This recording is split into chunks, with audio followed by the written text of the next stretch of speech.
मंत्रिपरिषद में मेरे साथी श्री निशित प्रामाणिक जी, एनआईए के महानिदेशक श्रीमान कुलदीप सिंह जी, सूचना ब्यूरो के निर्देशक श्री अरविंद कुमार जी, दिल्ली के पुलिस आयुक्त श्री राकेश अस्थाना जी, रॉ चीफ श्री सामंत गोयल जी, आज के कार्यक्रम में उपस्थित सभी अलग अलग एजेंसियों के अधिकारीगण और एनआईए परिवार के सभी सदस्यगण, और विशेष रूप से आज जिनको अलग अलग पुरस्कारों से नवाजा गया है, वो सभी अधिकारीगण, उनके परिवारगण, प्रेस और मीडिया के मित्रों, सबसे पहले तो मैं राष्ट्रीय जांच एजेंसी के पूरे परिवार को बहुत मन से बहुत बहुत शुभकामनाएं और अच्छे काम के लिए बधाई देना चाहता हूं। आज एनआईए दिन है। एनआईए के साथ जुड़े हुए पूरे परिवार के लिए ये बहुत महत्वपूर्ण दिन है और एक माने में गृह मंत्रालय और गृह मंत्री के लिए भी बहुत महत्वपूर्ण दिन है, क्योंकि एनआईए देश की आंतरिक सुरक्षा के लिए एक महत्वपूर्ण क्षेत्र को बहुत मुस्तैदी के साथ, चुस्तता के साथ और दक्षता के साथ न केवल संभाल रहा है, उसको आगे बढ़ाने का भी काम कर रहे हैं। और इतनी कम आयु में जो कन्विक्शन दिलाने में गोल्ड स्टैंडर्ड्स एनआईए ने स्थापित किए हैं, 90% से ज्यादा दोष सिद्धि का प्रमाण, वो भारत की सभी एजेंसियों के सभी रिकॉर्डों को तोड़ने वाला है। और आपकी जांच भी इस प्रकार के अपराधों में होती है जहां साक्ष्य मिलना दिक्कत होती है, कई बार प्रमाण मिलना भी दिक्कत होती है, फिर भी जिस दक्षता के साथ आपने दोष सिद्धि का ये अचीवमेंट प्राप्त करा है, वो देश भर की पुलिस और आतंकवाद विरोधी जितनी भी एजेंसियां हैं, वो सबके लिए प्रेरणा का स्रोत बनने के समान है। मैं आप सभी को बहुत बहुत बधाई देता हूं। 13 साल का कालखंड किसी संस्था के लिए तो शिशु अवस्था जैसा होता है। कोई संस्था 13 साल में अपनी साख बना ले, अपनी छवि बना ले, ये अपेक्षा करनी भी ठीक नहीं होती है। परंतु मैं निश्चित रूप से देश के गृह मंत्री के नाते कह सकता हूं, एनआईए ने ये अल्प काल अवधि में भी अपनी साख भी बनाई है और दुनिया भर की एजेंसियों के बीच में अपनी छवि बनाने का काम भी बहुत अच्छे तरीके से किया है। और मैं आज पूरे एनआईए परिवार को आश्वस्त करना चाहता हूं कि नरेंद्र मोदी सरकार आतंकवाद के विरुद्ध में जीरो टॉलरेंस की नीति बनाकर आगे बढ़ रही है। उस समय एनआईए को भारत सरकार का जो भी समर्थन, जो भी सहायता किसी भी स्वरूप में अपेक्षित हो, वो देने के लिए भारत सरकार कटिबद्ध भी है और हमें आनंद भी आएगा। मित्रों, आज हमारा देश विकास के रास्ते पर आगे बढ़ चुका है। विश्व के किसी भी क्षेत्र के अंदर आज ऐसी स्थिति की निर्मिति हुई है कि भारत को छोड़कर विश्व के लक्ष्य सिद्ध नहीं हो सकते। चाहे पर्यावरण का क्षेत्र हो, चाहे आर्थिक विकास का क्षेत्र हो, चाहे सम विकास का क्षेत्र हो,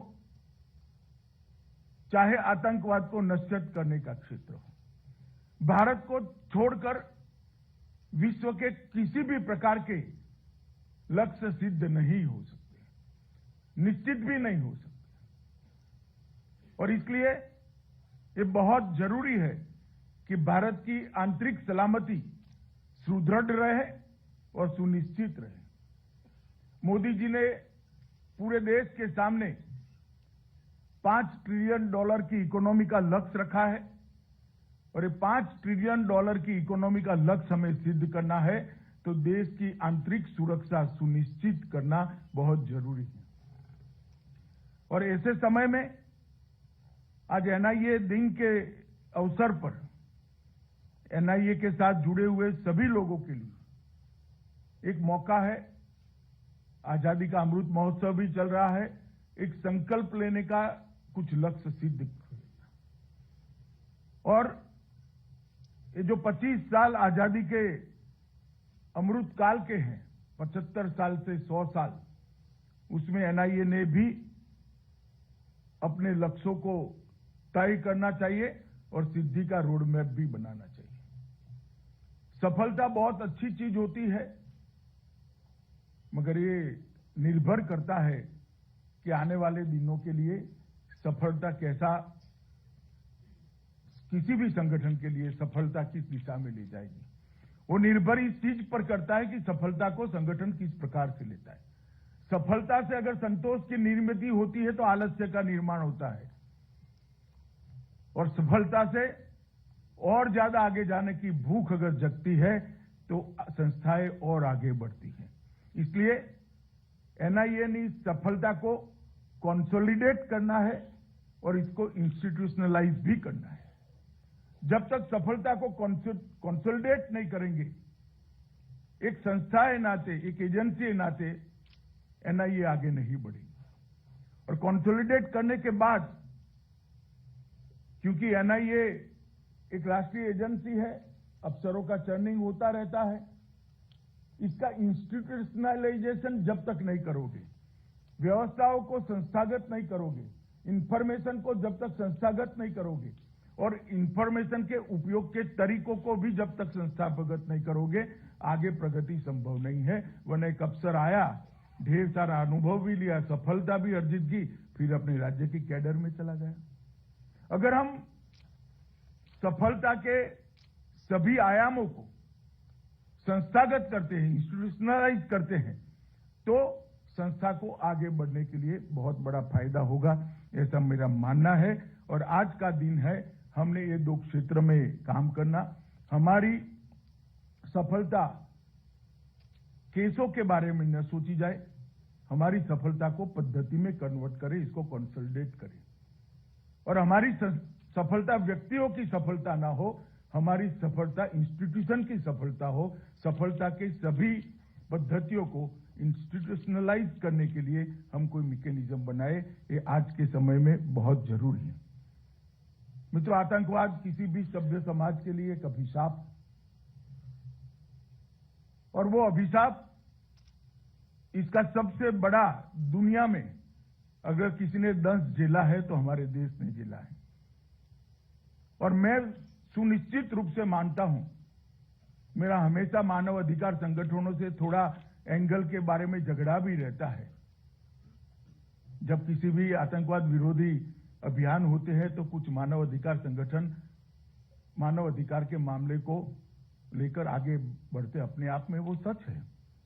मगर मैं हमेशा मानता हूं, आतंकवाद से बड़ा मानव अधिकारों का उल्लंघन करने वाला कोई चीज हो ही नहीं सकता। आतंकवाद इटसेल्फ मानव अधिकार का उल्लंघन करने वाला।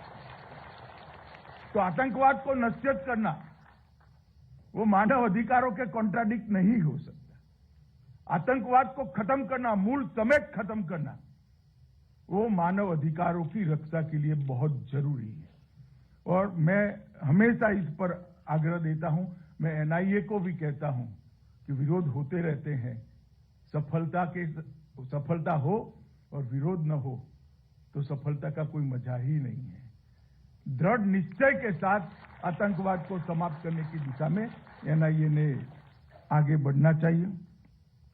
हमारी सरकार का प्रयास रहा है कि आतंकवाद संबंधी सभी सूचनाओं को देश भर की पुलिस और सभी एजेंसियों के साथ साझा करने में एक समन्वय स्थापित किया जाए। आतंकवाद विरोधी कानूनों को मजबूत और पुख्ता बनाया जाए। आतंकवाद विरोधी इंस्टीट्यूशंस को ताकत दी जाए, उसको मजबूत की जाए और आतंकवादी मामलों में 100% दोष सिद्धि का प्रमाण हम लक्ष्य लेकर चले। ये 5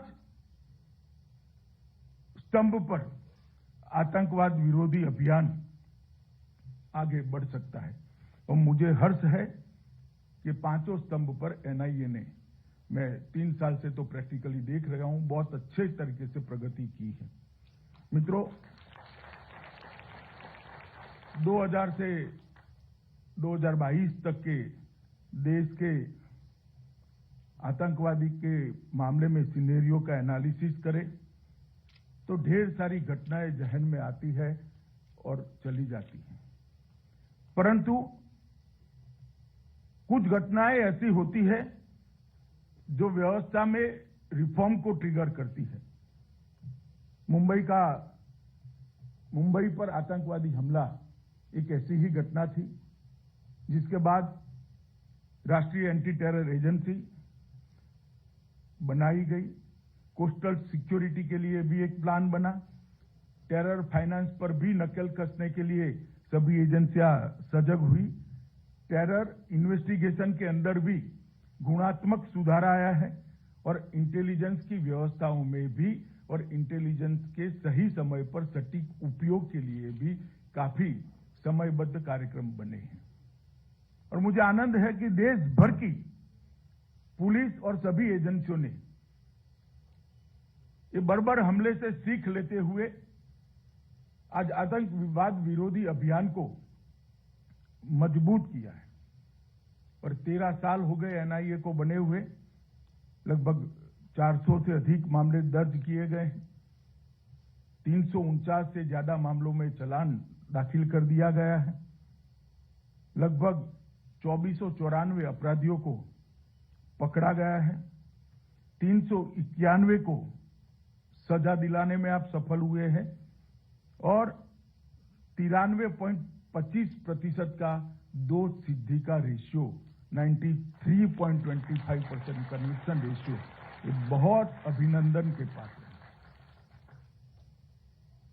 देश में नरेंद्र मोदी जी की सरकार बनने के बाद 2014 से एनआईए के सशक्तिकरण के लिए हमने ढेर सारे काम किए हैं और हम चाहते हैं, सरकार की ये मंशा है कि एनआईए सशक्त बने, मजबूत बने और दुनिया भर में एनआईए की आतंकवाद विरोधी एजेंसी के रूप में एक स्वीकृति आए। कई शाखाएं खोली गई हैं।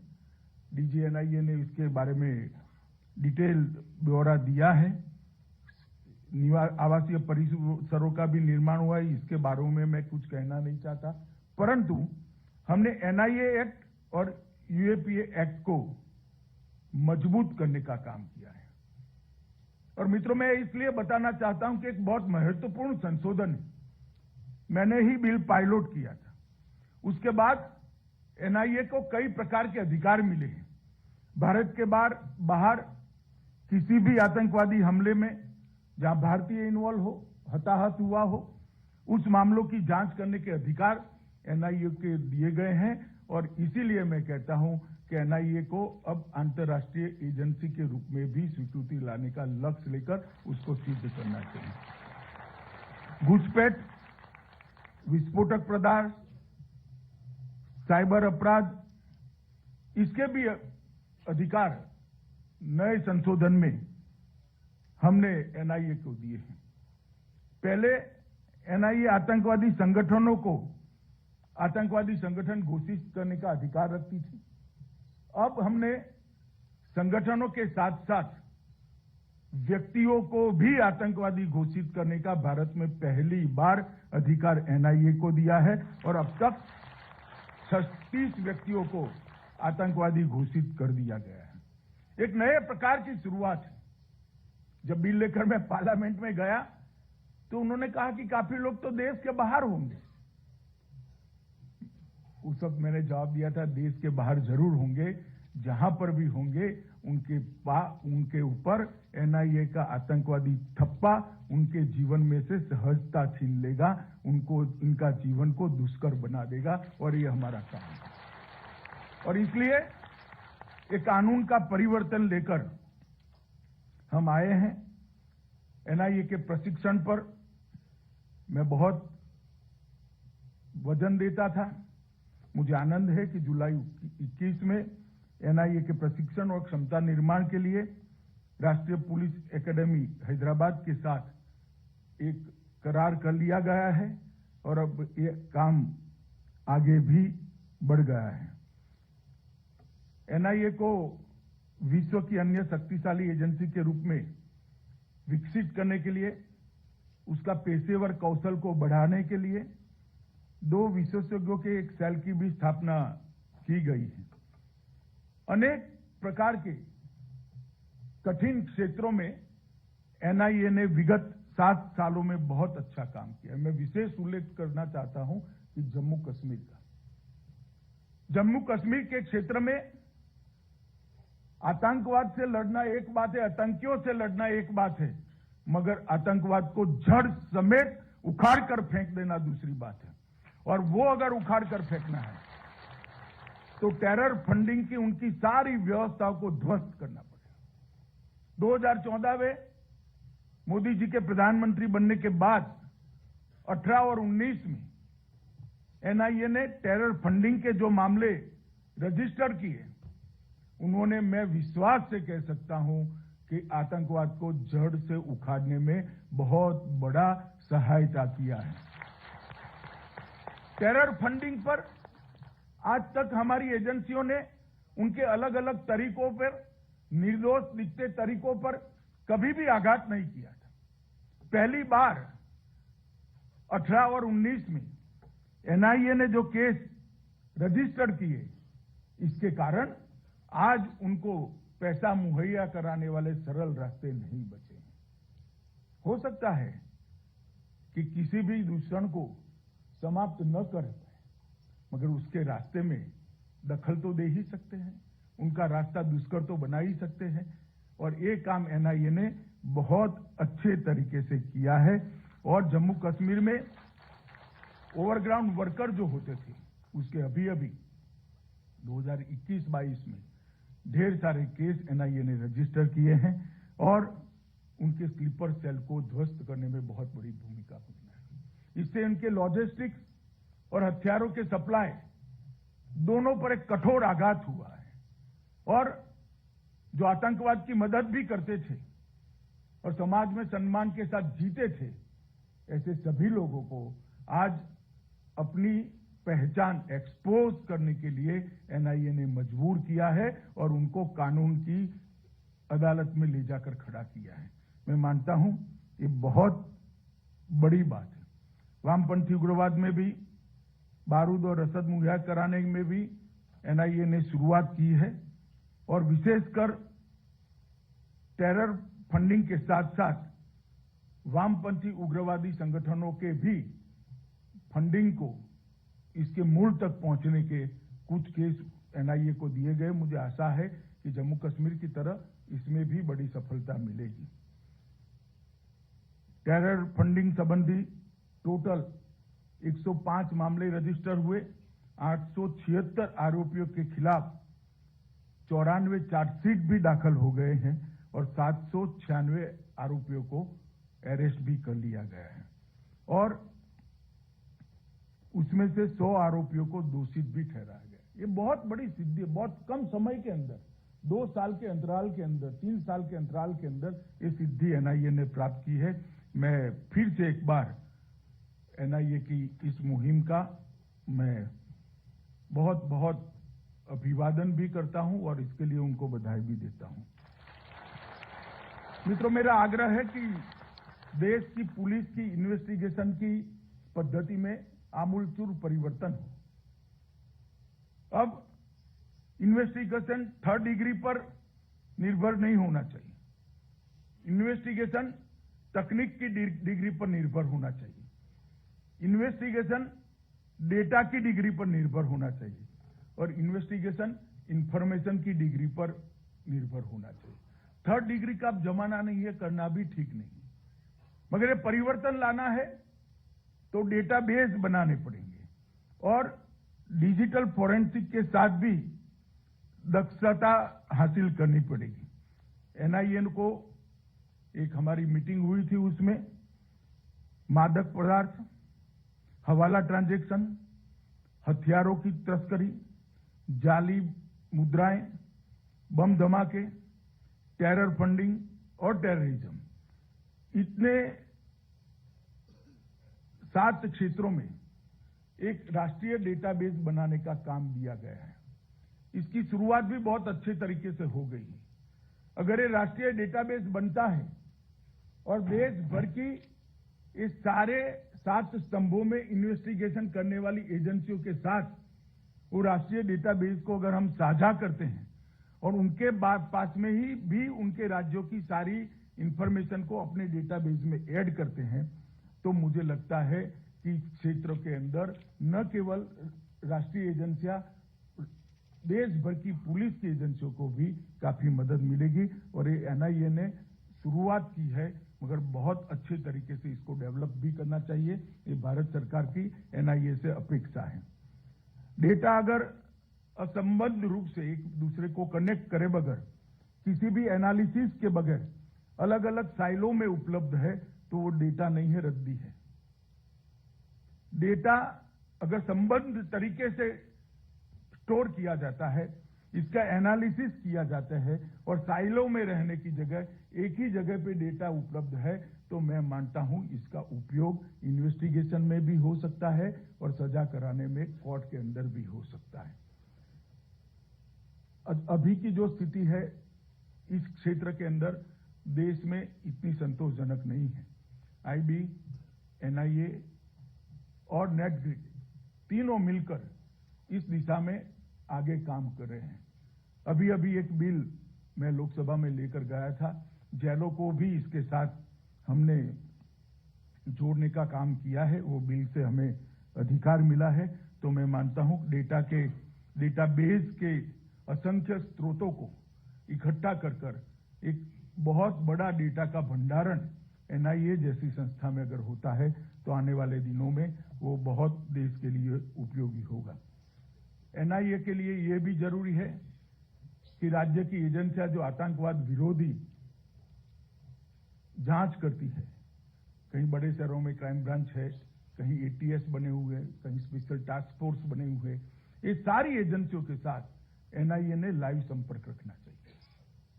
उनको गाइड भी करना चाहिए, उनको इंफॉर्मेशन शेयर भी करनी चाहिए और उनके पास से इंफॉर्मेशन प्राप्त भी करनी चाहिए। जब तक एनआईए का देश भर की आतंकवाद विरोध में, टेरर फंडिंग के ऊपर काम करने वाली सारी एजेंसियां, हवाला के ऊपर काम करने वाली सारी एजेंसियां और विस्फोटकों की जांच के ऊपर काम करने वाली सारी एजेंसियां से सामंजस्य नहीं बैठता, एक मजबूत ग्रिड आतंकवाद के विरुद्ध में लड़ने की देश में बन नहीं सकती।